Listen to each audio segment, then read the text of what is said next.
Manila Broadcasting Company. Sa balita, komentaryo, isyu, serbisyo publiko. Aksyon Radio! Sa Bacolod, Aksyon Radio! Aksyon Radio!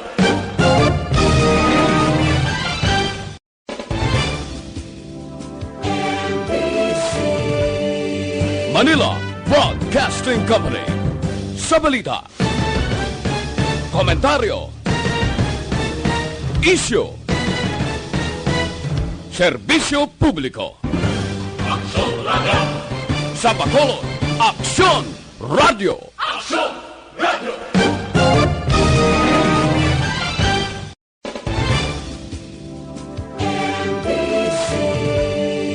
Manila Broadcasting Company.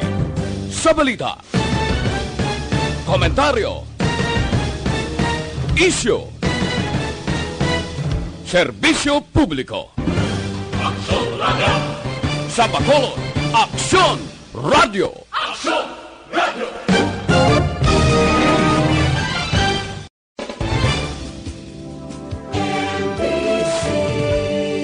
Manila Broadcasting Company. Sa balita, komentaryo, isyu, serbisyo publiko. Aksyon Radio! Sa Bacolod, Aksyon Radio! Aksyon Radio!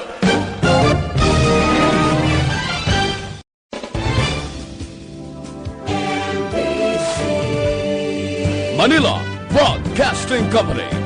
Sa balita, komentaryo, isyu, serbisyo publiko. Aksyon Radio! Sa Bacolod, Aksyon Radio! Aksyon Radio!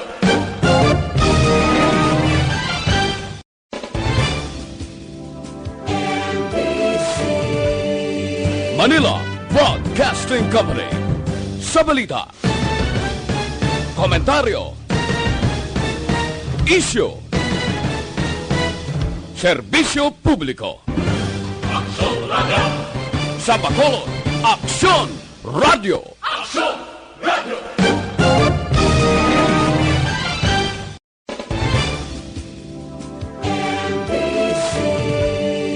Manila Broadcasting Company. Sa balita, komentaryo, isyu, serbisyo publiko. Aksyon Radio! Sa Bacolod, Aksyon Radio! Aksyon Radio!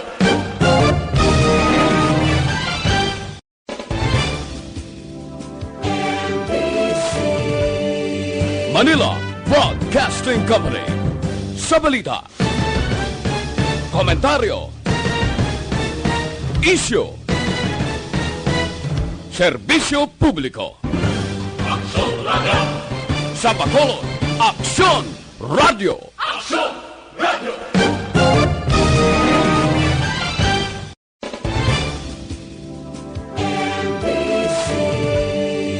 Manila Broadcasting Company. Sa balita, komentaryo, isyu, serbisyo publiko. Aksyon Radio! Sa Bacolod, Aksyon Radio! Aksyon Radio!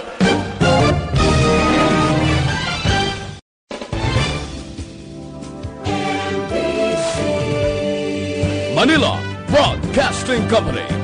Sa balita, komentaryo, isyu, serbisyo publiko. Aksyon Radio! Sa Bacolod, Aksyon Radio! Aksyon Radio!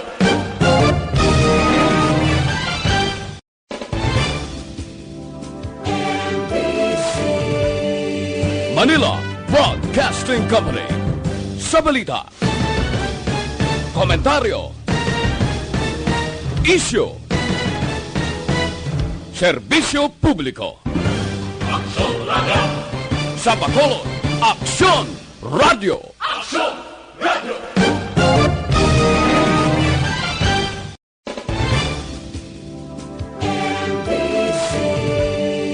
Manila Broadcasting Company. Philippine Standard Time, alas 6:11.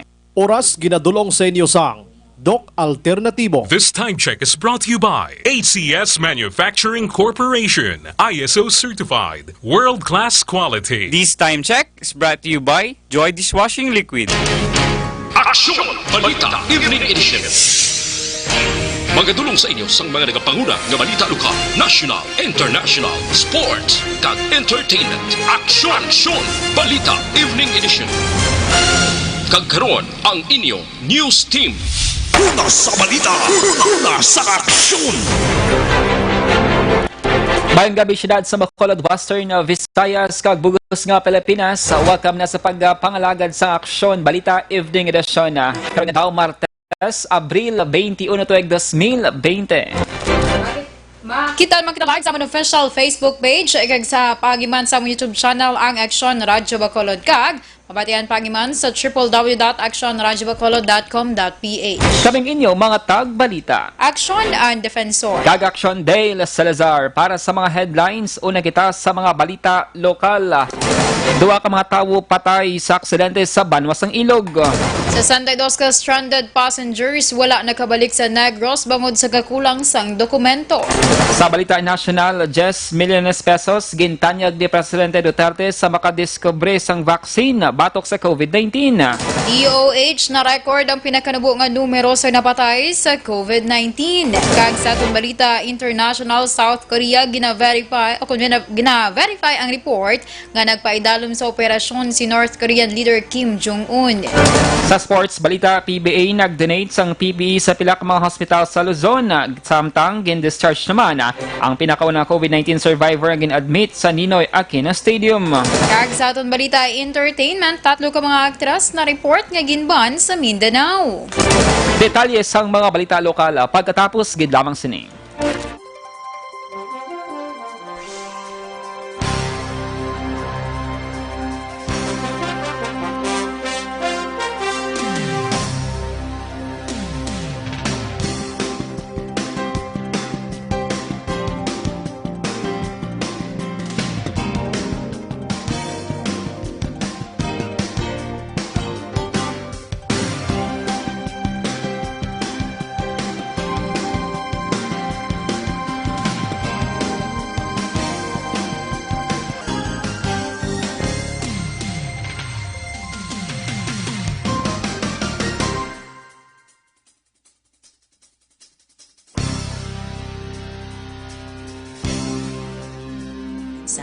Mahalaga ang kooperasyon ng bawat isa. Ang pananatili sa loob ng bahay ay isa sa pinakasimple pero pinaka-epektibong paraan para hindi kumalat ang virus. Kunwari, ikaw ang tuldok na ito. Malusog ka at malakas. Lumabas ka ng bahay. Ang hindi mo alam, may nakasalamuha ka ng may COVID-19. Tandaan, mahirap malaman kung sino ang may virus pero madali itong maipasa sa iba. Pwedeng naipasa na pala niya ang virus sa iyo nung umubo siya o bumahin. O baka naman ay nahawa na dahil humawa kayo sa parehong bagay na kontaminado. Ngayon ay mayroon ka na ring COVID-19. Isa ka ng carrier na makakahawa sa iba. Dahil maaaring ilang araw pa bago lumitaw ang sintomas na ubo, sipon, hirap sa paghinga at lagnat. Pwede ring wala kang nararamdamang sintomas, ngunit nakakahawa ka pa rin. Pag-uwi mo sa bahay, maaari mong mahawahan ang iyong pamilya. Kasama na rito ang lolo at lola mo o ang mga magulang mo na may edad. Sila ang may pinakamahina na depensa laban sa virus. Ang mga may sakit sa puso, diabetes, high blood, at iba pang pre-existing conditions at mga buntis, mahina ang panlaban sa COVID-19. Kapag na-infect ang taong mahina ang immune system, posibleng magkaroon siya ng malalang karamdaman at kailanganing dalhin sa ospital. Sa patuloy na paglabas ng bahay at pagpunta sa pampublikong lugar, tinatayang maaari kang makahawa ng 3 pang tao at sila makakahawa ng mas marami pang iba. 20% ng mga nahawa ay maaaring maospital at dadami ng dadami ito habang mas kumakalat pa ang virus. Bukod Bukod sa dumaraming COVID-19 patients, marami pang ibang may sakit ang nasa mga pagamutan. Ang mga pasyenteng malubhang-malubha na ang karamdaman, hindi na maaasikaso. Wala ring lugar para sa mga pasyenteng may ibang karamdaman. Kaya nating iwasan ang patuloy na pagkalat ng COVID-19 kung iisipin natin ang kapakanan ng iba. Kailangan nating isipin at kumilos na parang bitbit na natin ang virus para hindi ito kumalat pa sa iba. Sundin ang social distancing. At hanggat maaari, manatili sa loob ng bahay. Kung talagang kinakailangang lumabas, panatilihin ang 1 metrong layo sa ibang tao. Maging malinis din sa katawan at sa kapaligiran. Parating maghugas ng kamay gamit ang sabon at tubig. At i-disinfect ang mga bagay na madalas hinahawakan. Ang mahalaga, mapabagal natin ang pagkalat ng COVID-19 para mas kakaunti ang mga kailangang magpa-ospital at mabawasan ang mga Pilipinong magkakasakit. Magiging epektibo lamang ito kung mananatili tayo sa bahay. Sundin ang social distancing. Isang maliit na sakripisyo. Lasay sa 17 Aksyon Radio Philippines Standard Time kagaron sa detalye na sang mga balita lokal. Patay ang driver kag helper sini matapos na aksidente ang kantor sa may barangay Dangkalan, Banwasang Ilog, dakna alas 7 kay nasang aga Abril 21. Gain kilalang napatay nga si Michael Castillo, ligalang edad, pumuloy sa Purok 4 Barangay 2, Banwasang Hinubaan, kag driver sang kantor kag si Nico Along, 18 anyos, nagapuyo sa may sitio Batilo, Barangay Pook sa Muman, Banwa, kag isa ka helper. Sulod kay Police Major John Ganzon, ang hepe sang Ilog PNP, naglupok ang goma sa tuong nga bahin sang panguli sang kantor kag nadulaan sang kontrol ang driver. Nagtabog ang kantor sa piyak nga linya sang dalan kag nasugata ang nagapadulong nga hauler truck. Rason sang pagbunggo anay. Ginkilala kay Hesmilo Godinez, 48 anyos, sang Barangay 2, Banos ng Ilog, ang driver sang hauler truck. Ginhingagaw pa nga madala sa Lorenzo D. Zyco District Hospital sa siyudad sang Kabangkalan ang mga biktima apang gindeklarar nga patay. Yara naman sa paghinakop sang Ilog PNP ang driver sang hauler truck para sa nagakaigo nga dispossession. Wapon sa ko sa flat ng puma sa huli. Hindi na siguro na control sa driver ta. Ako na nga sumulpok sa approaching vehicle. Si Police Major John Ganzon, ang hepe sang Ilog PNP. Nagpangayo sang pasaylo si Governor Eugenio Aksyon sa 62 ka mga nagranseng nga stranded passengers sa Manila nga wala nagkapauli subong adlaw bangod sa kakulang sang dokumento. Sa virtual conference sigin patigayon sang gobyerno probinsyal, ginpahayag ni Aksyon nga wala makasakay ang mga stranded passengers bangod nag-require ang Interagency Task Force sa national sang IATF clearance nga wala man ginapangayo sa mga nagliligad. Dugang pa ni Aksyon, yara na sa airport ang mga pasahero kag nagahulat lang sa scheduled flight apang last 3 ang hapunan nila nabaton ang clearance na gikan sa IATF National kag ang eroplano nga ila sakyan kuntani ang may mga cargo nga dapat na ipadala. Rason nga naglupad ini sa scheduled time kag nabayaan ang mga pasahero. Ginklaro naman ni Incident Management Team Commander Dr. Jonathan Labaton nga ang clearance nga ginhatag ang para lamang sa nasambit ng mga flights kag kung may mga masunod pa nga repatriation kinahanglan na liwat nila nga magkuha sa IATF National. I'd like to announce gali sa atong mga viewers, followers, kag in particular those relatives of our stranded friends in Manila nga wala madayon ang aton nga sweeper flight from Manila to Bacolod. Why madayon? Because of the last document required by the IATF National. But we assure our people na we have worked for it. Ang kabahin sa pagpahayag ni IMT Commander Dr. Jonathan Labaton. Sa dugang nga balita lokal, under monitoring sa karon ng 5 kamagpamilya sa Banwasang Manapla matapos naglapas sang maritime border rules samtang nagapadayon ng modified community quarantine sa probinsya sang Negros Occidental. Sunod kay Lieutenant Commander Johnson Benjamin, asang Philippine Coast Guard Negros, Sa report ng ilan na baton, mga isa o kundua ka bulan na ang nakaligad kag wala pa sang COVID-19 sa Negros sang nagkadto sa Punta Buri, sakop sang Ahoy, Iloilong Mag-Iloy, apang naibaloan nga nagdesisyon nga magpauli sa manapla sa Abril 18, rason nga ginsugat sila sang padre de pamilya sang tiyo kag sang isa pa ka persona. Naibaloan gin pabalo sang kaingod nila balay ang mga opisyal sang barangay sa pag-abot sang mga himata.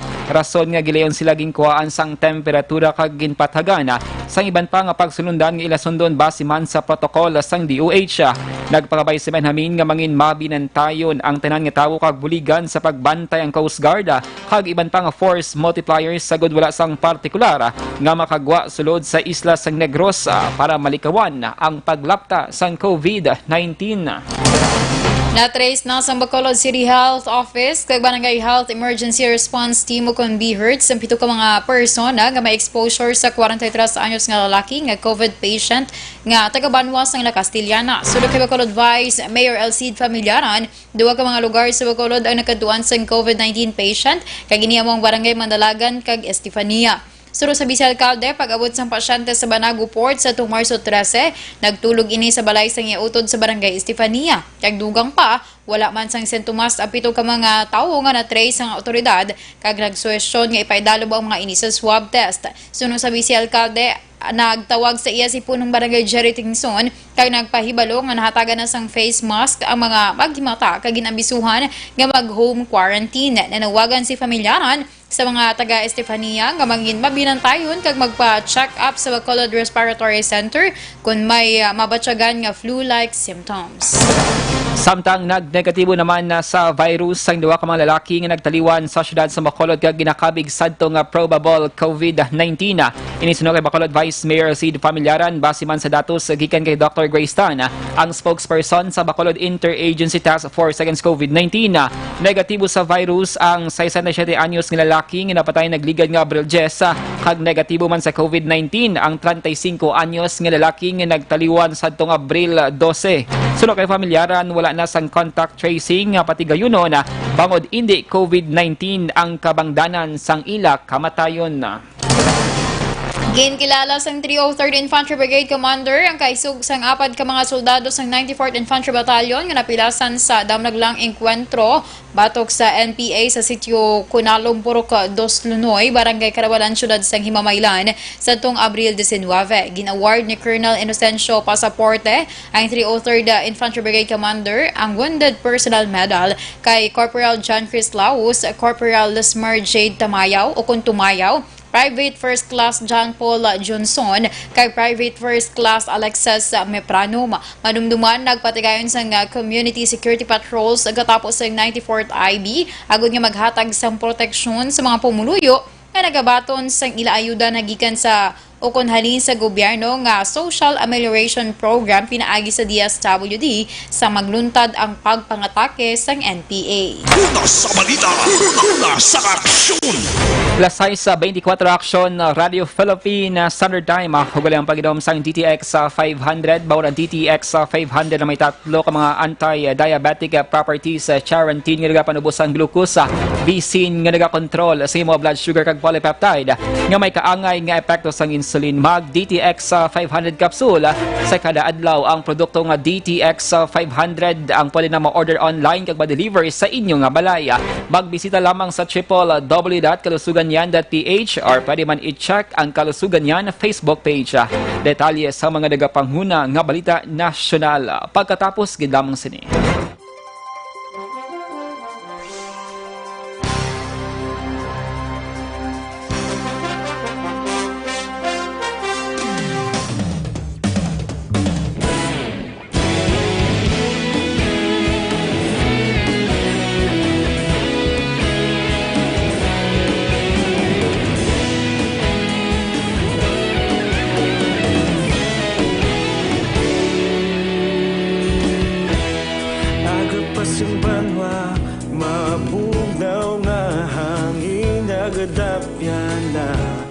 Ikaw na ginapamati ang lamon ginasandigan.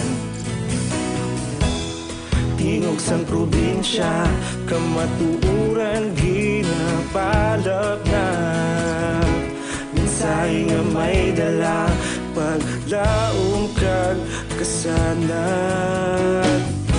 Tinuig na nagligan, ikaw gihapon ang ako nga istasyon. Sa paghudlak sang adlaw, sa pagtuhaw sang biton. Mga balita nga may dala inspirasyon.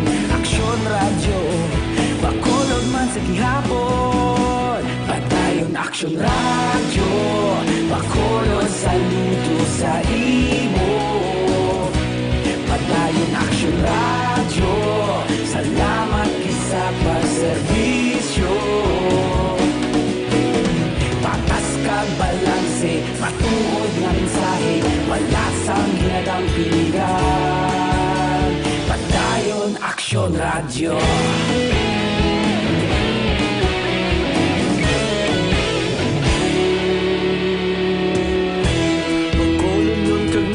Sanon inyong pamatian.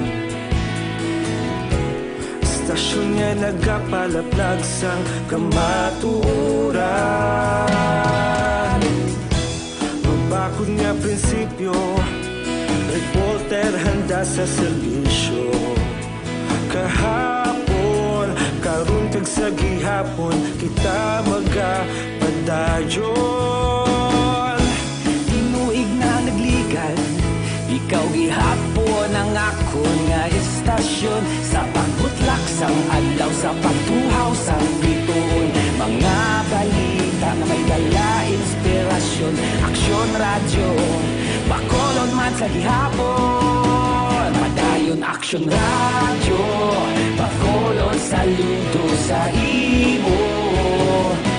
Padayon Aksyon radyo, salamat kit sa pagserbisyo.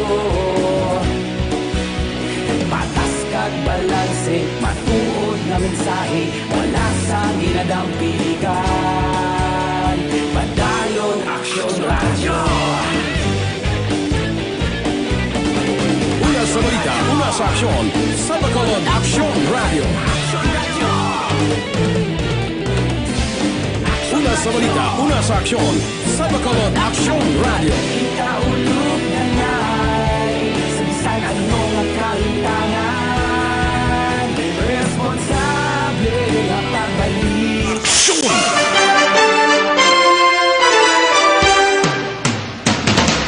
Lasay sa 28 sa Aksyon Radio Philippines Standard Time kagaron sa litali na sa mga nagapangunang nga balita national. Nagtanyag sang 10 milyones pesos nga padya si Presidente Rodrigo Duterte sa sinuman nga Pinoy nga makadiskubre sang vaccine batok sa COVID-19. Sa televised briefing ginpahayag ni Presidential Spokesman Harry Roque nga ginanunsyo sang presidente ang nasambit nga tanyaga. Sa karon may pila na ka mga potential vaccines ang na-develop sa iban nga pungsod kang isang Estados Unidos, China, Japan kag Australia.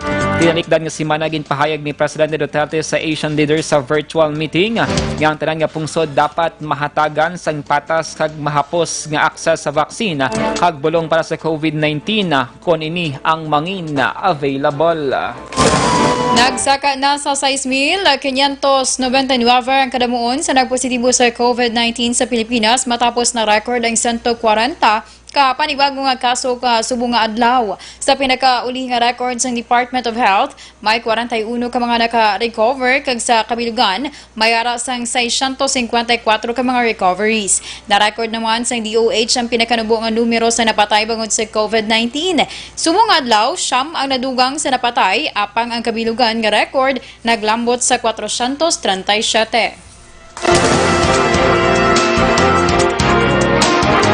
Sa dugang pa nga balita national, nag-scale down ang laboratory operations ng RITM matapos ginag-positibo sa COVID-19 ang 43 nila ka mga employees staff. Sa ginpagawa nga statement ng RITM subong adlaw, ini ang tuyo nga ma-check kag ma-test ang tanan nga mga personnel sa hospital kag makapatigayon sang decontamination sa mga pasilidad. Sunod sa RITM, ang downsizing sang operation ang ginapaabot nga magalawig tubtob Biyernes nga adlaw. Nagpasiguro si RITM Director Celia Carlos nga mga laboratories lamang ang apektado samtang full swing sa gihapon ang operasyon sa hospital. Sa karon kapin 5,000 ka mga specimens para sa COVID-19 confirmation ang wala pa natapos nga itest. Nagapabilin nga positibo ang RITM ngang backlog ang matapos tubtob sa katapusan sang Abril. Kasunod ngang numero sa mga specimen nga pagdalon sa hospital ang ibanan sa masunod nga mga inadlaw. Sa katapusan nga balita national, nagtanyag si US President Donald Trump sa dugang nga bulig sa Pilipinas para sa pag-aaway kontra COVID-19. Base sa statement ng US Embassy, ginhimo ni Trump ang tanyag sa phone conversation kay Presidente Rodrigo Duterte sa Abril 19. Nasaad sa statement, nagsugot ang duwa ka mga presidente nga padayon nga magatrabaho bilang madugay na nga kaalyado sa pagtapna sa COVID-19, makaluwas ang kabuhi kung mabalik ang global economic strength. Wala pa nakahibalo sa presidential spokesman Harry Roque sa detalye angod sa posible bulig sa Estados Unidos para sa pungsod. Nagligad nga Marso, ginanunsyo sa US nga maghahatag ini sa Pilipinas ng malapit 204 milyones pesos bilang bulig para masolusyonan ang COVID-19 sa pungsod. Una sa balita, una sa aksyon. Lasay sa 31 Action Radio Philippines Standard Time, detalye sa Balita International, Sports kag Entertainment. Pagkatapos, gate lamang sini. Hey guys!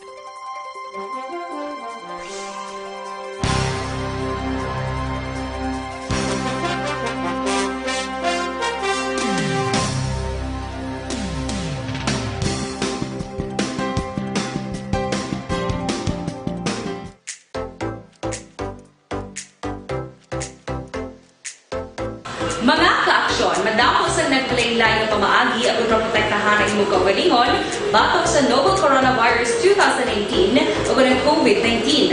Isa sa mga pinaka-importante ang regular, safe, and effective hand hygiene gamit ang habon kag tubig o ng alcohol-based hand rub. Yan ang proseso sa paghugas ng gamot na rekomendado sa World Health Organization.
Gamyo ang makaksyon, hindi mo ng WHO Safe Hand Challenge ang gulmain handa sa coronavirus 2019. Padayon mga kaaksyon!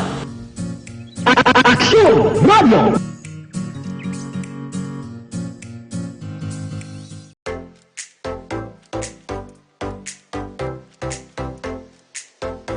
Mga kaaksyon, madamos ang nagpalaylay ng pamaagi at protektahan ang imong kaugalingon batok sa novel coronavirus 2018 o ng COVID-19.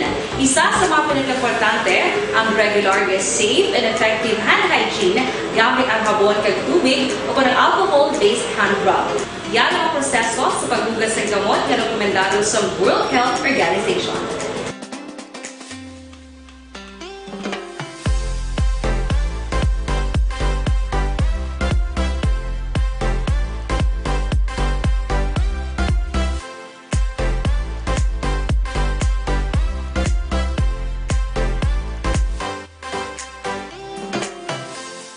Balita, una sa aksyon. Kag sa atong balita international, gina-verify na sa South Korean government ang impormasyon nga hindi maayo ang kondisyon sa karon ni North Korean leader Kim Jong-un matapos nga nagpaidalom sa operasyon. Sunod sa mga opisyal halin sa Unification Ministry and National Intelligence Service ng South Korea, base sa mga impormasyon nga nakalambot sa ila, yara sa grave danger ang kondisyon sa North Korean leader, apang maidid pa nga ginausisa ang kamatuoran angot sini. Sa report ngayon pagwasang Daily UK, si Kim nagpaidalom sa heart surgery sa Pyongyang. Una nga nagwa ang mga espekulasyon angot sa kondisyon sa nga ikaayong lawas ni Kim sang wala ini nakatambong sa selebrasyon para sa iya lolo kag state founder nga si Kim II Song sadtong Abril 15. Una sa balita, una sa aksyon. Sa sports balita, nagdonar ang PBA sang PPE sa 3 ka mga lugar sa Luzon para ibulig sa mga frontliners nga nagapakig-away kontra COVID-19. Ang PPE sa face mask, gloves sa iban pa nga protective gear ang ginpanagtag sa hospital sa Pasig, Antipolo kag Binyan, Laguna.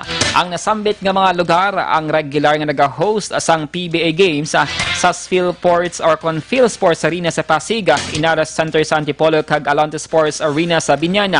Una na ang ginanunsyo sa ato ni Commissioner Willie Marshall nga ang PBA ang maghahatag sang 1 million pesos nga balos sang PPE para suporta sa mga healthcare workers. Samtang nakagawa na sa Ninoy Aquino Stadium nga gin-transform nga We Heal as One Center ang pinakauna nga COVID-19 survivor matapos nga nagnegatibo sa virus. Kasunod sang 2 ka test nga ginpatigayon ang pasyente ang residente sang Manila. Ang We Heal as One Center ang nag-admit sa mga COVID-19 positive patients nga mayara sang mild o kung wala sang mga sintomas. Una sa balita, una sa aksyon. Kag sa atong balita entertainment, naglaptas sa social media nga nagreport nga ginban sa Mindanao ang mga aktres nga sanday Angelica Panganiban, Maris Racal kag Kim Chu. Sunod sa report, ang mga pumuluyo sa Mindanao ang ginaligar nagpahayag nga iban sa ila lugar ang 3 ka mga aktres pangun sa ginaligar pagkamalaot kay Presidente Rodrigo Duterte. Kinasaad man sa report nga nagaaligar nga wala ginarespeto sang 3 ka mga aktres ang presidente. Magluwas sa ilan Angelica, Kim kag Maris, kalakip man sa risnahan ang ginban sa Mindanao amo sanday Agot Isidro kag Valenciano. Una sa balita, una sa aksyon. Lasay sa 38 sa Aksyon Radio Philippine Standard Time, inyo nabatian ang kabugusan nga mga balita sa Aksyon Balita Evening Edition. Karon nga adlaw Martes, Abril 21, 2020. Kaming inyo mga tagbalita. Aksyon and Defensor. Kag Aksyon Day la Salazar. Una sa balita, una sa Aksyon sa Bacolod Aksyon Radio. Aksyon Radio.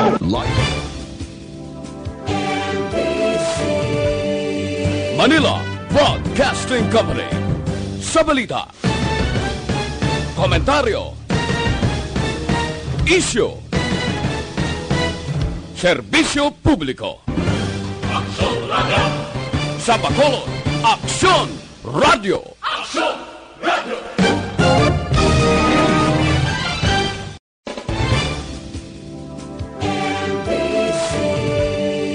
Manila Broadcasting Company.